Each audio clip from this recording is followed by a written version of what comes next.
Hi, Joy Olson of Blockbuster Fundraising, and I found something fun to share with you.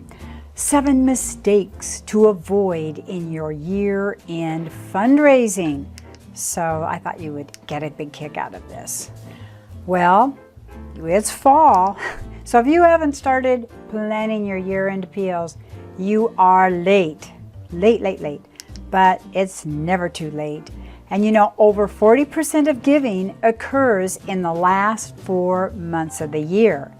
But Google has found that donors begin their research in August, and that online donation-related searches increase 30% from August to September.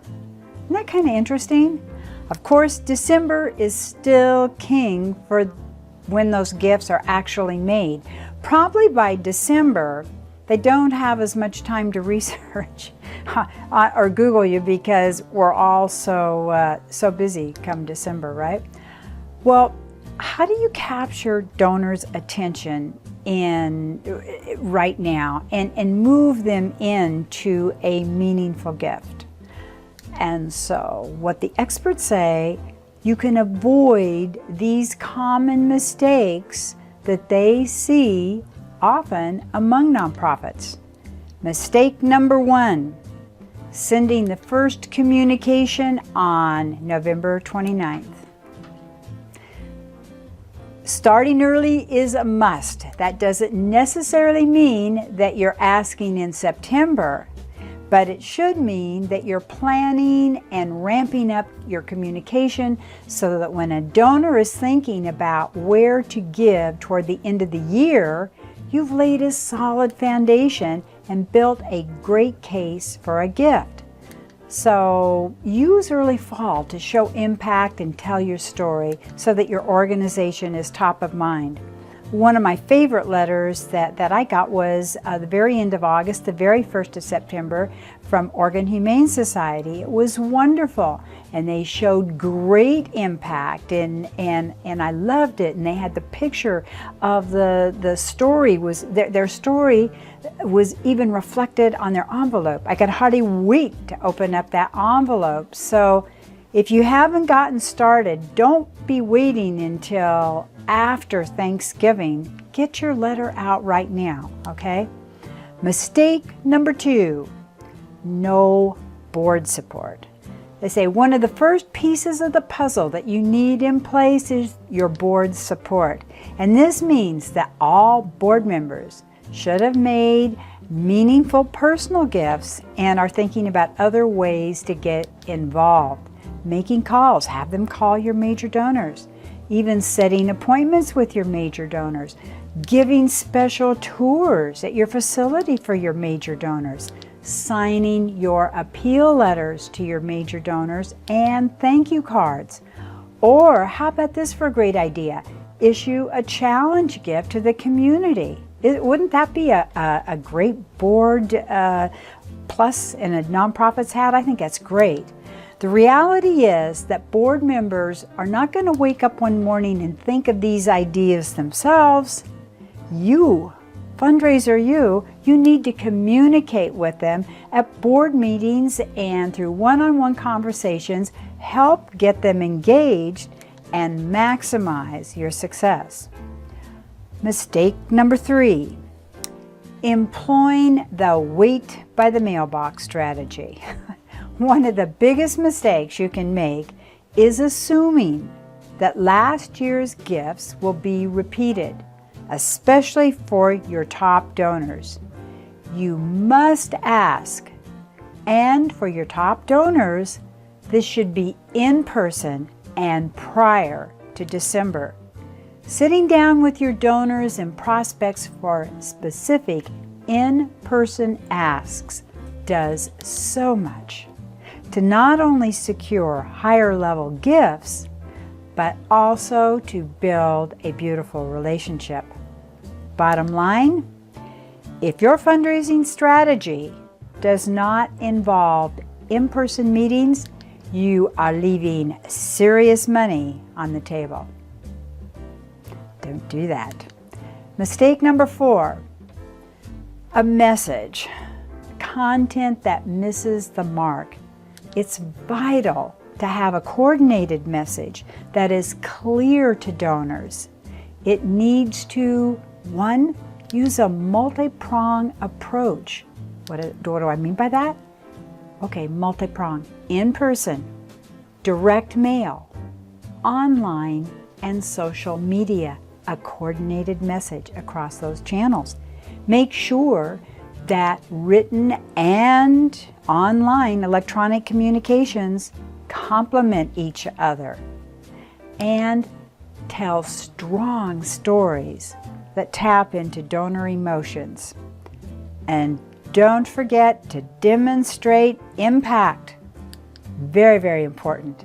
One of the top reasons that donors say they stop giving to an organization, besides not being asked, is that no one reports back on what their gift did before they are asked for the next one.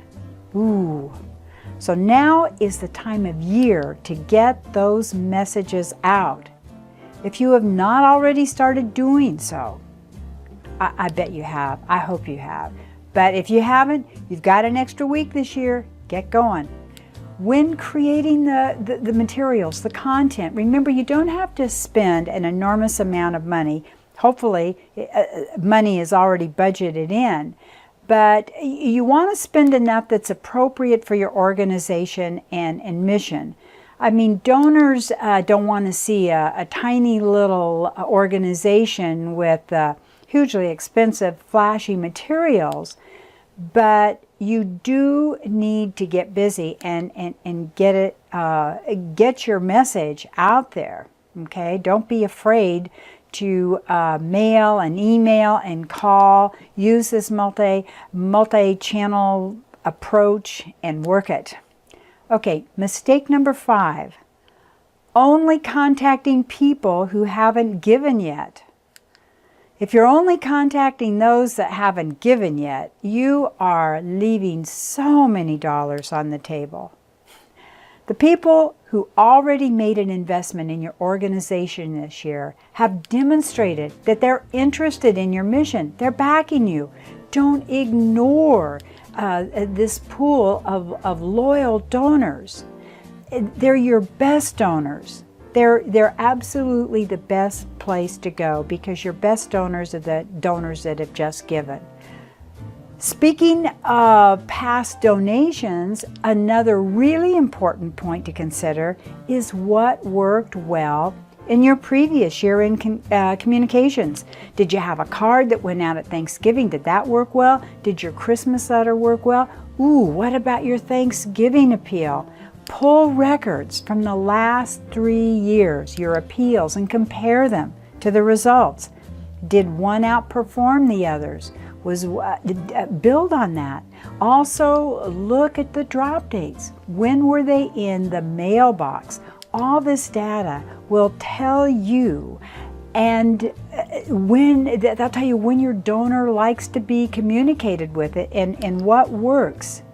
I used to really get very concerned about when exactly my mail piece, my direct mail piece, would be in the mailbox. Talk with your mail house because you don't want to get in with a week that 16,000 catalogs and mailers and advertiser flyers are going to be delivered, because you just get lost and people don't have time to read everything. So I used to always have big discussions with the mail house on dates that looked better and had a very good idea of exactly when I wanted the donor to have our appeal in the mailbox. All right, back to mistakes. Mistake number 6 would be that your website isn't donor friendly. Yikes. While online giving is still less than 10% of giving overall, December is the biggest month by far for these online gifts. So it's very important that you're leveraging this channel. And you know these facts, but I'm going to go over them again. A donor-friendly website will be 1, clean and easy to navigate. 2, mobile optimized. It looks beautiful and works well and speedily on your phone. 3, clear about what your organization does. You know, they say that the About page is the most visited page on everybody's website, and that it's easy for visitors to find the Donate button, preferably large and at the top of the page, above the fold, so that you don't have to scroll down. It's right up there on top. And your e-giving strategy should include EBLASTS, your year-end EBLASTS. I love to send out 4 year-end EBLASTS, 4 consecutive in a row, last 4 days of the year. And these EBLASTS weave together messages of impact, solicitation, and gratitude, great stories. I loved including videos. So that the email is not just a solicitation, it's a warm and fuzzy moment that your donors can hardly wait to read about. Oh, what did they do? What was this story? Oh, this is so heart-touching. Oh, I'm going to share this with somebody else. So consider sending testimonials or a creative thank you for your support messages. Good idea for a video too. And use engaging stories. This is so important. So don't forget to think about your social media, what you're going to do, the stories you're going to tell, and don't forget to plan around Giving Tuesday, November 28th. That's a big deal. All right, mistake number 7 that you could make, but I know you're not going to make, is forgetting to follow up. While we know December is exhausting, don't use January for an organizational nap. Send impact statements, testimonials, or thank you postcards. And don't forget to involve your board and your staff in this process. Was this the year that you raised the most money? Report it. Thank them and tell them what you're going to do with those dollars.